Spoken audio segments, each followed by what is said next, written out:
warahmatullahi wabarakatuh. Kami dari kelompok 3 mendapat tema adalah drama sejarah dan mengangkat judul pemberontakan PKI Madiun tahun 1948. Saya Andari Fidelisani sebagai prolog. Saya Lita Novena Putri. Saya Nuria Lutfi Syarifesi. Saya Amelia Anggreni. Kita bertiga berperan sebagai rakyat. Dan saya Amelia Anggreni berperan sebagai pembaca puisi. Saya Tegar Robi Kurniawan. Saya Lutfi Ardiansyah. Saya sebagai Insinyur Soekarno. Saya sebagai Muhammad Hatta. Saya Dimas Ita Adikas. Saya sebagai Amir. Saya Dewi Anindari Fatin, saya sebagai Musuh. Saya Dian Alfiani Putri Sudarnaseh sebagai Jenderal Sudirman. Teks sejarah adalah teks yang menjelaskan fakta-fakta dari kejadian masa lalu yang menjadi latar belakang peristiwa bersejarah.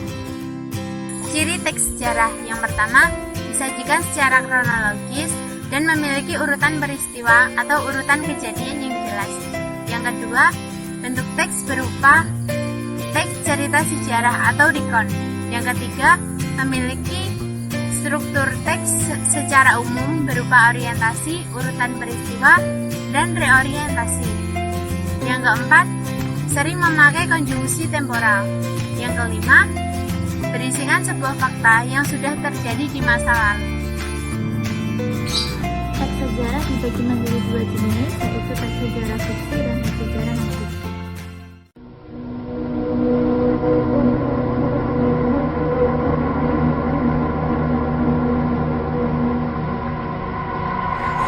Pada tahun 1948 terjadi pemberontakan PKI Madiun.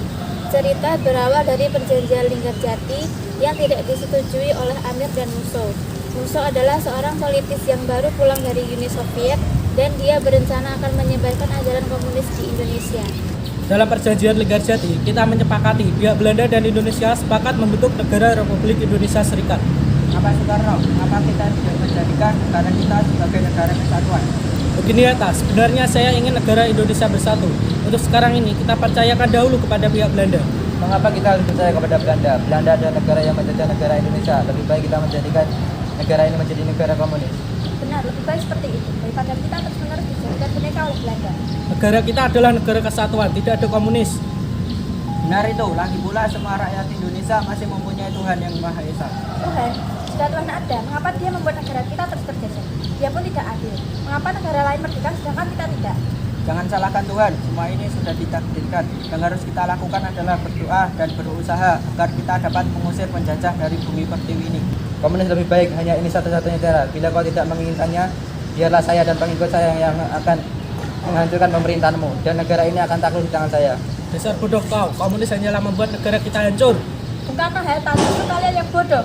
Kalian sudah mengkhianati Indonesia dan membuat rakyat Indonesia menderita. Saya tahu kalian di belakang bersekongkol dengan Belanda.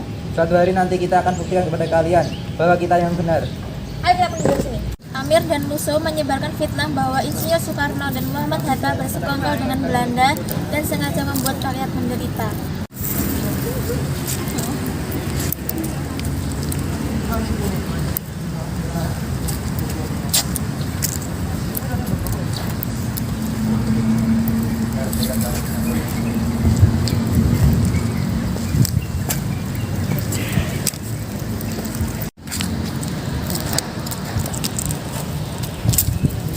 Hai kalian,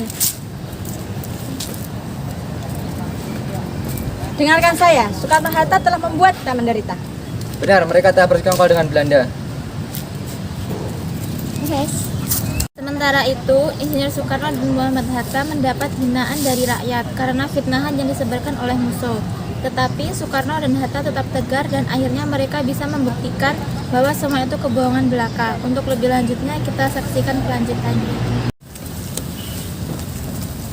Hei kalian, Soekarno-Hatta, Ada apa ini? Mengapa kalian ribut-ribut? kalian berdua telah membuat kami menderita.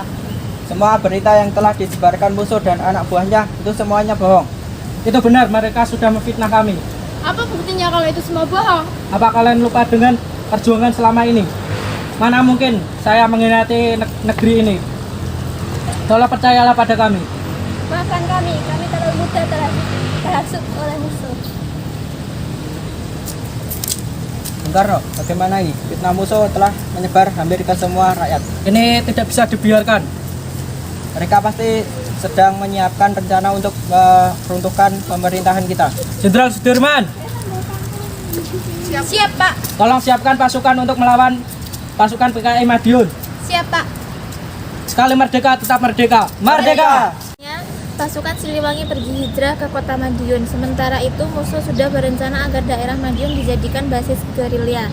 Aksi PKI memuncak pada tanggal 18 September 1948. Untuk lebih jelasnya saksikan kelanjutannya. Amir, kita harus segera mengambil tindakan. Kita harus meruntuhkan kabinet Soekarno-Hatta. Jika mereka tidak menyetujui komunitas kita, lebih baik kita mendirikan negara sendiri. Kalau begitu kita kuasai kota ini, dan setelah menjadi negara kita kuasai negara ini. Nama apa yang cocok untuk negara ini? Bagaimana kalau kita beri nama Soviet Komunis Indonesia? Baiklah, kerahkan pasukan, amankan kota. Siap, Komandan. Kumpulkan semua penduduk.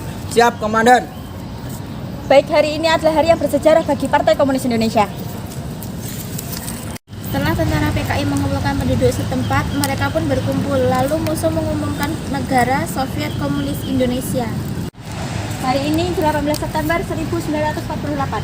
Saya nyatakan telah berdirinya Soviet Komunis Indonesia. Merdeka! Merdeka! Tidak ada ajaran Pancasila di bumi ini, yang hanya adalah ajaran komunis. Komandan, pasukan Siliwangi akan segera kemari. Siapkan pasukan. Siap, Komandan. Amir memberitahukan dengan membisikkan kepada musuh. Pasukan Siliwangi akan segera datang. Dasar Soekarno-Hatta brengsek, siapkan pasukan agar mereka tidak bisa memasuki wilayah kekuasaanku. Siap, sudah. Pasukan sudah saya siapkan. Kalau begitu ayo berangkat sekarang untuk memimpin mereka. Setelah pasukan tentara PKI, musuh dan Amir berangkat, di perjalanan mereka bertemu dengan pasukan Siliwangi. Dan akhirnya terjadilah perang antara pasukan Siliwangi dengan pasukan PKI. Dan akhirnya musuh mati tertembak dan Amir pun diangkat oleh pasukan Siliwangi. Hei musuh, mengapa kau mendirikan negara komunis tanpa persetujuan pemimpin kita? Kita akan kembali merebut Madiun dan akan menghancurkan negara yang kau dirikan. Alah, banyak omong, serang! Bambu doang. Di ujung bambu tajam ikat, mengoyak musuh hingga ampun. Dibilah tajam, sakit, mencekat. Siap siaga menelan musuh. Ujung bambu jadi saksi. Hitam rasa menyakit, mengusir iblis dengan nyawa, tanpa takut, tanpa gentar. Rasa cinta tanah air menyatu di darah merah, mengakar di tulang putih, menguasai nafas. Mereka berjuang dengan raib, bercerai dengan raga, untuk bumi Garuda, untuk Indonesia Raya. Setelah perang usai, banyak tentara Siliwangi yang luka-luka dan beberapa tokoh PKI tewas berjatuhan. TNI pun segera menolong dan mengobati tentara Siliwangi. Setelah mereka perang, Madiun dapat direbut kembali dan pengajaran terhadap sia-sia kaum pemberontak pun diteruskan. Dalam usaha pembersihan ini, tokoh pemberontak telah tertembak mati ketika perang berlangsung. Insinyur Soekarno dan para pasukannya bersyukur atas keberhasilannya dalam merebut kota Madiun itu. Akhirnya kita berhasil merebut kekuasaan para pemberontak itu. Jika negara itu terus-menerus ada, dosalah bagi mereka yang mendirikan negara komunis itu.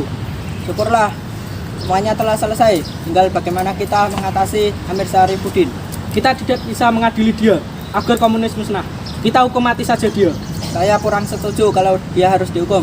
Bagaimanapun, dia merupakan bagian dari negara kita. Dia bukan bagian dari Indonesia lagi. Dia sudah mengkhianati kita.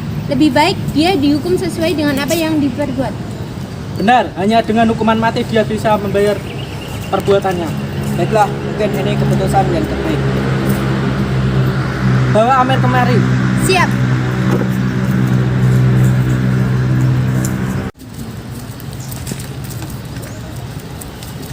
Kapan ini pengeksekusiannya? Sekarang saja, lebih cepat, lebih baik. Hei Amir, adakah selain kau yang dan musuh masih ada pejuang komunis lainnya? Jawab. Segera hukum mati saja dia. Baik.